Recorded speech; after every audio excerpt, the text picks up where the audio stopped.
Alright, here's one for you. If you see a service dog approaching you without its owner, don't ignore it. So, what would you do if a dog wearing some sort of vest randomly approached you without an owner in sight?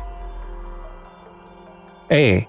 Well duh, pet it, give it tricks, belly rubs, tell him he's a good boy, compliment his cute little vest, the whole 9 yards. B. Call animal control.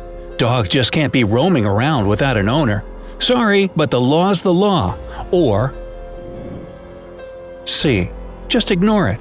Not my problem or concern. Well, if you chose any of those options, I think today's video will certainly teach you a thing or two when it comes to service dogs. These sorts of dogs are totally misunderstood and underestimated. No, they're not just pets for disabled people. They don't want your belly rubs or treats, and you absolutely should not ignore one if one approaches you without its owner around. Now let's see what you really should do in this situation. But first, don't forget to subscribe to our channel and give that notification bell a ring so you'll always be the first to see all our daily updates. First things first. You should probably learn what a service dog actually is so you'll know when one's approaching you. Differentiating a service dog from a pet can be surprisingly difficult because, get ready for this, not all of them wear vests. The Americans with Disabilities Act, or ADA, puts it like this: a service dog is any dog that is individually trained to do work or perform tasks for the benefit of an individual with a disability. Let's break that down, shall we? Any dog means it can be any breed of dog. Individually trained to do work means that not all service dogs are the same.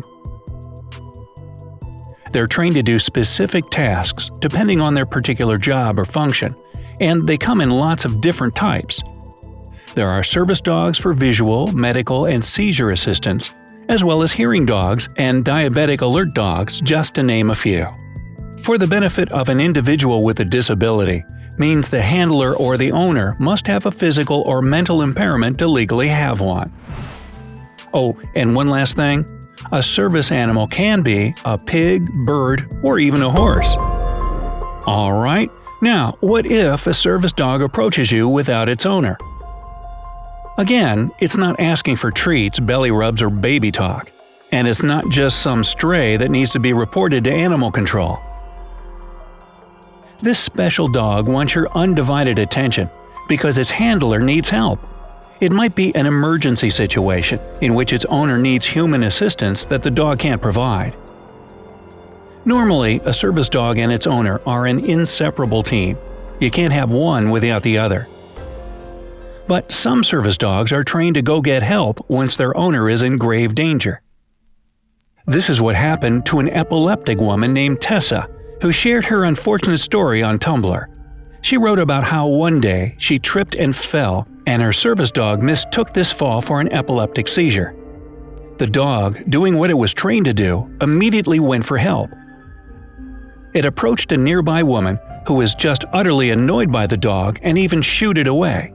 Tessa felt the need to share her story to inform the uninformed on what a serious situation this is and what we should do if it ever happens to us. Just take it from her. If a service dog without a person approaches you, it means the person is down and in need of help. Good Samaritan Melissa Hope read Tessa's post on Tumblr and decided to spread the word on Twitter in a post called Service Dog PSA that ended up going viral. So that just goes to show you we can all do our part in getting extremely important messages like this out there.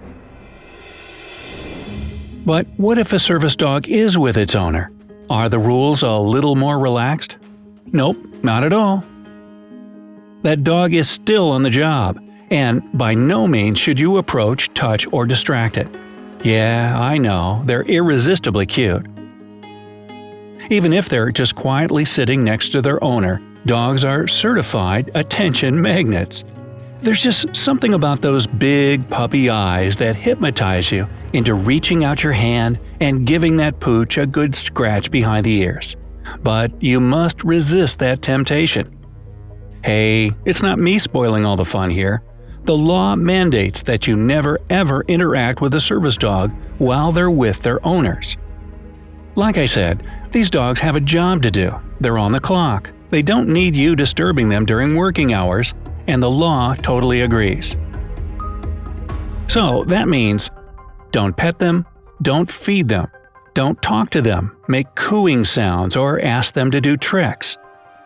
Don't pat your thighs, whistle, or clap your hands to get their attention. Don't stare at them. Don't make eye contact with them. Don't take selfies or pictures with them. Don't get in their way. Give the animal space so it can do its job right. Don't bark at them. Oh, come on now, admit it. You do this with your own pets, especially when no one's looking. Speaking of which, if you have a pet with you, don't let them interact with each other. The service dog must stay alert and focused at all times to attend to their handler's needs. Any form of distraction puts their owner's well-being at stake, which is why the law is so strict when it comes to service dogs. If you really just can't resist the urge to pet a service animal, ask the owner first and respect whatever answer they give you. You should also let the service dog perform its job alone. This means that you must not approach or attempt to help, even if you see a dog pulling a wheelchair or giving its owner medicine. I know it's a gut reaction to rush over and offer a helping hand to someone in need, but if they've got a service dog with them, you've got to let them be. This dog has been very well trained since the tender age of 6 months to do this job. So don't worry. This animal is literally an expert when it comes to serving its owner and responding to their needs. Besides, your impulsive action may cause anxiety in the animal or in its owner. Remember that some disabilities are psychological in nature. Plus, if a service dog needs human assistance, it'll come to you. So what about talking to service dog handlers? Well, the short answer to that is treat the owner the same way you treat anyone else. Yes, they have a service dog. Yes, it means they have a disability. But that doesn't mean they're not a human being that deserves common courtesy. That basically means respect their privacy. Just put yourself in their shoes for a second. How would you feel if some complete stranger was asking you questions about your personal medical history or condition? You'd probably feel uncomfortable and a bit irritated because it's clearly not anyone's business. Talk to them like any other individual, and don't violate their privacy, especially when it comes to the details of their disability and their service dog. Plus, it's considered illegal under federal law. Now that we've covered all the rules regarding your behavior around a service dog, whether it alone approaches you or with its owner, let's talk about where you might come across this situation. So basically, where are service dogs allowed? Remember that the service dog and its owner are an inseparable team protected by the Americans with Disabilities Act. This federal law states that service animals are allowed in places that the general public uses as long as they're accompanied by their handler. These places include parks, restaurants, shops, and even public transportation. You know, the whole can't have one without the other thing we touched on earlier. Of course, public places that are more often than not filled with people can be overwhelming for service animals. Despite its rigorous training, its surroundings can crack a service dog's cool, calm, and collected demeanor. If a service dog is perhaps being naughty or too playful, just tell the owner, and they'll correct the animal's behavior.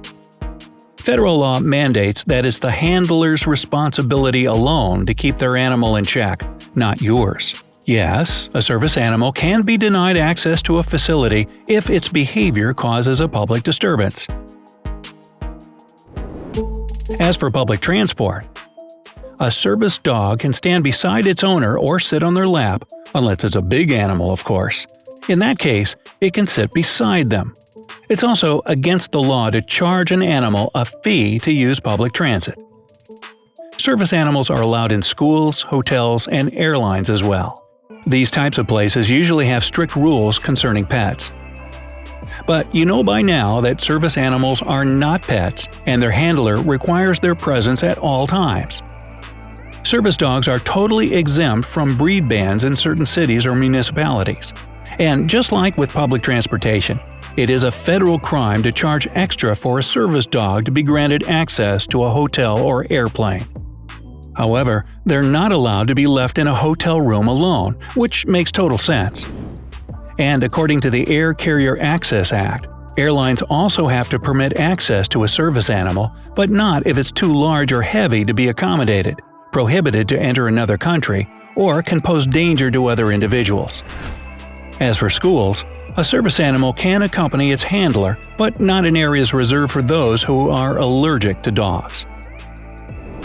So let's say you're a business owner, or perhaps you're just downright curious. Is it okay to ask someone for some legal documentation proving that their service dog is legit? Well, the short answer is no, it's not. Under federal law, this is not allowed, and the owner is not obligated to do so.